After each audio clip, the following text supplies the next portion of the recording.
Welcome guys. Today we explain class 10th की poem है fire and ice. तो this beautiful poem is written by Robert Frost. तो Robert Frost हैं, ये बहुत ही एक अच्छे कविता लिखने वाले या पोइमिस्ट हैं, वो ये हैं। इस जो ये पोइम है, इस पोइम के अंदर अपन देखते हैं कि दिस पोइम कंटेंट्स 2 स्टेंजाज। इस पोइम के अंदर 2 स्टेंजाज हैं और 2 स्टेंजा के अंदर जो फर्स्ट स्टेंजा है उसके अंदर अपनी 4 लाइन है और सेकंड स्टेंजा है उसके अंदर 5 लाइन है। यदि अपन सामान्य रूप से इस पोइम का अर्थ देखते हैं तो फायर एंड आइस, फायर का मतलब होता है आग और आइस का मतलब होता है बर्फ़। और यहाँ पर जो पोइट है वो ये कह रहा है कि some say the world will end in fire and some say in ice. तो सामान्य अर्थ क्या है कि कुछ लोग कहते हैं कि इस संसार का जो अंत है वो या तो किससे होगा, फायर या आग से होगा, या फिर बर्फ़ से होगा। या तो बर्फबारी होगी उससे इस संसार का अंत हो जाएगा, या फिर फायर या आग से इस संसार का अंत हो जाएगा। लेकिन दोस्तों, इसके अंदर कोई भी पोइम है वो इतनी ईजी नहीं होती है कि उसका सामान्य अर्थ निकल जाए। पोइम है उसका सिंबॉलिक अर्थ होता है। और यहाँ पर रॉबर्ट फ्रॉस्ट है, वो जो फायर एंड आइस इसकी तुलना है वो फायर यानी अनलिमिटेड डिजायर ऑफ ह्यूमन, मनुष्य की जो अनगिनत इच्छाएं हैं उससे तुलना की है। और जो अत्यधिक इच्छाएं हैं ना, उसके कारण से ये संसार है वो नष्ट हो जाएगा। और आइस यानी ह्यूमन बीइंग हैट्रेड यानी घृणा, मनुष्य की जो घृणा है उससे उन्होंने जो संसार है उसका समाप्त होना बताया है। अब सबसे पहले अपन देखते हैं कि ये जो पोइम है, इस पोइम के अंदर जो rhyme scheme of this poem, तो इसकी जो राइम स्कीम है वो क्या है। तो आप देखो इसके अंदर कि ये फर्स्ट स्टेंजा है। ये कौन सी है? First stanza. और इस फर्स्ट स्टेंजा के अंदर इनके जो एंडिंग वर्ड हैं वो अपन देखते हैं, यानी फायर, फायर, डिजायर, फायर और आइस। आइस का साउंड अलग निकल रहा है और फायर, डिजायर और फायर इनका एक ही साउंड निकल रहा है।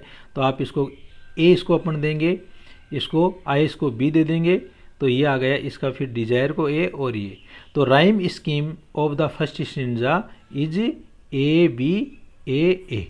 तो ये तो फर्स्ट स्टेंजा है, इसकी राइम स्कीम हो गई। अब अपन सेकंड स्टेंजा जो 5 लाइनों की है उसको देखते हैं।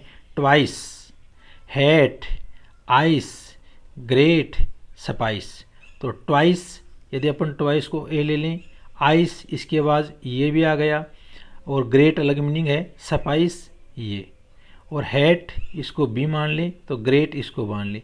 तो ये जो सेकंड स्टेंजा है इसकी राइम स्कीम हो गई ए बी ए और बी ए। ये इसकी राइम स्कीम हो गई। तो ये जो पोइम है फायर एंड आइस, तो this beautiful poem is written by Robert Frost. Robert Frost ये यहाँ पर कहते हैं कि यदि इस संसार का अंत होगा तो संसार का अंत होने के 2 कारण हैं। या तो फायर से इसका अंत होगा, या तो इस संसार का जो अंत है वो किससे होगा? फायर से। या तो इस संसार का अंत है वो फायर से होगा। फायर का मतलब अनलिमिटेड डिजायर। और दूसरा है वो है आइस। आइस का मतलब ह्यूमन हट्रेड, HUMAN, ह्यूमन हट्रेड यानी मनुष्य की जो घृणा है, इससे इस संसार का अंत होगा। तो सम से, अब देखो अभी अपन इसका हिंदी एक्सप्लेनेशन करते हैं। सम से यानी some people say that the world will end in fire. तो some say that the world will end in fire, कुछ लोग कहते हैं कि इस संसार का अंत है वो आग से होगा। तो here Robert Frost fire compare as human desire. तो यहाँ पर रॉबर्ट फ्रॉस्ट है वो फायर है उसको किसे सिंबॉलिक रूप से किसके रूप में लेते हैं? तो वो लेते हैं ह्यूमन डिजायर के रूप में। और अत्यधिक जो इच्छाएं हैं वो संसार को खत्म होने का एक कारण हो जाएंगी। सम से कुछ लोग कहते हैं, एंड अदर पीपुल से इन आइस से कि the word will end by the ice, और ice represent here, ice represent here, ice है वो किसको रिप्रेजेंट कर रहा है, ह्यूमन हेट्रेड या मनुष्य की घृणा को। From what's I have tested of desire, अब ये कुछ लोगों का मत है कि संसार खत्म होगा फायर से, कुछ लोगों का अंत है संसार खत्म होगा आइस से, यानी संसार है वो या तो अत्यधिक इच्छाओं से खत्म होगा मनुष्य की, या फिर मनुष्य की अत्यधिक घृणा है इससे इसका अंत होगा।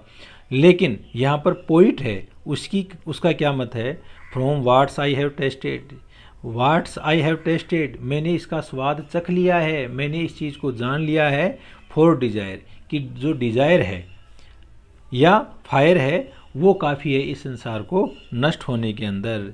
I hold with those who favour fire, और यहाँ पर जो पोइट रॉबर्ट फ्रॉस्ट है वो अपना मत देते हैं कि मैं उन लोगों के साथ में हूँ, मैं उन लोगों के साथ खड़ा हुआ हूँ जो फेवर यानी जो पक्ष लेते हैं, जो पक्षधर हैं, यानी ह्यूमन डिजायर या मनुष्य की जो इच्छाएं हैं उससे संसार का अंत हो जाएगा।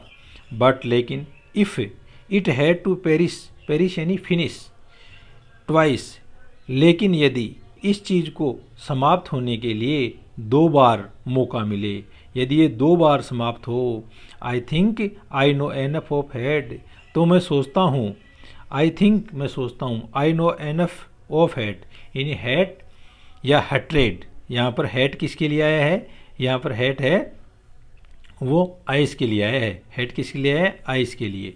तो I think I know enough of hate, तो मैं जानता हूँ कि जो हेट है या आइस है वो भी इस संसार को समाप्त होने के लिए काफ़ी है। To say that for destruction ice, और कहने के लिए दैट फॉर डिस्ट्रक्शन, डिस्ट्रक्शन यानी विनाश होना, नष्ट होना, आइस, आइस है वो भी इस संसार को समाप्त होने के लिए काफ़ी है। इज आल्सो ग्रेट, और it is sufficient to destroyed world, क्योंकि ये जो मानव की जो घृणा है ये भी संसार को समाप्त होने के लिए काफ़ी है। And would suffice, and it would be sufficient to destroyed whole world, तो इट वुड बी सफिशिएंट, या अपन कह सकते हैं ice would be sufficient to destroyed whole world, या अपन कह सकते हैं कि आइस, आइस का मतलब क्या होता है, हेट्रेड, तो human hatred would be sufficient to destroyed world. तो ये अपनी जो पोइम है फायर एंड आइस है इसका अपना एक्सप्लेनेशन आ गया है। अब आगे अपन इसके क्वेश्चन आंसर देखते हैं। तो सबसे पहले दोस्तों summary of the poem fire and ice, fire and ice poem है उसकी समरी अपन देखते हैं। Fire and ice is a short poem written by Robert Frost. The poem express the ideas that the world will end someday either by the fire और by ice. तो यहाँ पर poet कहता है कि इस संसार का अंत है या तो आग के द्वारा होगा, यानी मनुष्य की अनलिमिटेड इच्छाओं के द्वारा होगा, या आइस या बर्फ के द्वारा, या ह्यूमन हेट्रेड के द्वारा होगा। Here the poet has compared fire and ice with the self destruction emotions of human being. यहाँ पर कवि कहता है कि फायर और आइस यानी सेल्फ डिस्ट्रक्शन से या ह्यूमन इमोशन से इस संसार का अंत होगा।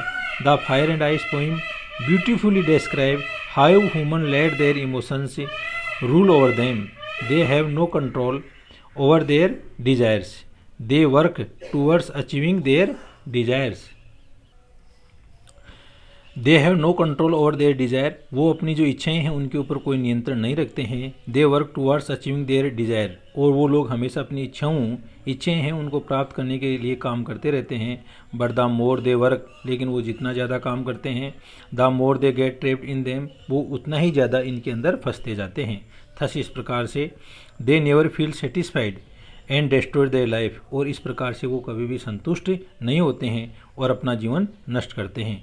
इन ए सिमिलर वे, और इसी तरीके से या समान रूप से the poet thinks that fire and ice will lead to the destruction of the world, यानी फायर और आइस है ये दोनों ही इस संसार को नष्ट करने के ओर ले जाते हैं। अब आगे आता है अपन थिंकिंग अबाउट द पोइम। तो यहाँ पर आता है there are many ideas how the world will end. यहाँ पर कई प्रकार के विचार हैं कि किस प्रकार से इस संसार का अंत होगा। Do you think the world will end someday. क्या आप ऐसा सोचते हो क्या कि इस संसार का अंत होगा किसी दिन। Have you ever thought what would happen. और क्या कभी आपने सोचा है कि क्या घटेगा if the sun got so hot, कि सूर्य है या तो बहुत ज़्यादा गर्म हो जाएगा, दैट इट ब्रस्ट और यह फट जाएगा, एंड ग्रू कोल्डर या बहुत ज़्यादा ठंडा हो जाएगा, एंड कोल्डर और ठंडा हो जाएगा। यस हाँ, I do think that the world will end someday. हाँ, मैं ऐसा सोचता हूँ कि संसार का किसी न किसी दिन अंत होगा। If the sun get so hot, यदि सूर्य बहुत ज़्यादा गर्म हो जाएगा, दैट इट ब्रस्ट और जब ये फट जाएगा, it will end everything due to the heat release by it, तो इसके द्वारा जो निकली हुई गर्मी है उससे सब कुछ नष्ट हो जाएगा। इफ़ इट ग्रू कोल्डर, और यदि ये ज़्यादा ठंडा हो जाएगा, then also it will be the end of everything, तो सभी चीज़ों का अंत हो जाएगा। एज विदाउट सनलाइट, बिना सूर्य की रोशनी के, it is very difficult to live, और ये सभी चीज़ें जीने के लिए बहुत ही मुश्किल हो जाएंगी। अगला क्वेश्चन देखो, Frost what do fire and ice stand for. यहाँ पर फायर एंड आइस है, इसके लिए कौन कौन सी चीज़ें इनके लिए हैं। हियर आर सम आइडियाज़, यहाँ पर कुछ विचार दिए गए हैं। तो ये देखो, कन्फ्लिक्ट, ग्रीड, ग्रीड यानी लालच, एवरिस, एवरिस यानी लोभ, क्रूलिटी, निर्दयता, लस्ट, वासना, कन्फ्लिक्ट, संघर्ष, फरी, क्रोध, इंटॉलरेंस, असहनीयता, रिजिडिटी, कठोरता, इनसेंसिटिविटी, असंवेदनशीलता, कोल्डनेस, उदासीनता, इंडिफरेंस यानी भिन्नता, हट्रेड यानी घृणा। तो फायर स्टैंड्स फॉर ग्रीड, लालच, फायर है वो ग्रीड लालच के लिए, एवरिस लोभ के लिए, लस्ट लासना के लिए, कन्फ्लिक्ट संघर्ष के लिए, एंड फरी और आइस स्टैंड फॉर क्रूलिटी, निर्दयता, इंटॉलरेंस, असहनीयता, रिजिडिटी, कठोरता, इनसेंसिटिविटी, असंवेदनशीलता, कोल्डनेस, उदासीनता, इंडिफरेंस एंड हेट्रेड, ये इनके लिए खड़े हुए हैं। अगले देखो आप, what is the rhyme scheme of the poem, how does it help in bringing out the contrasting ideas in the poem. तो the rhyme scheme of the poem, A B A और ए बी सी बी, ये इसकी rhyme scheme हो गई। The poet has used the rhyming beautifully to bring about contrasting idea in the poem. He has used the ideas of two groups who believe that the world would come to catastrophic end either as a result of fire or ice. So thank you.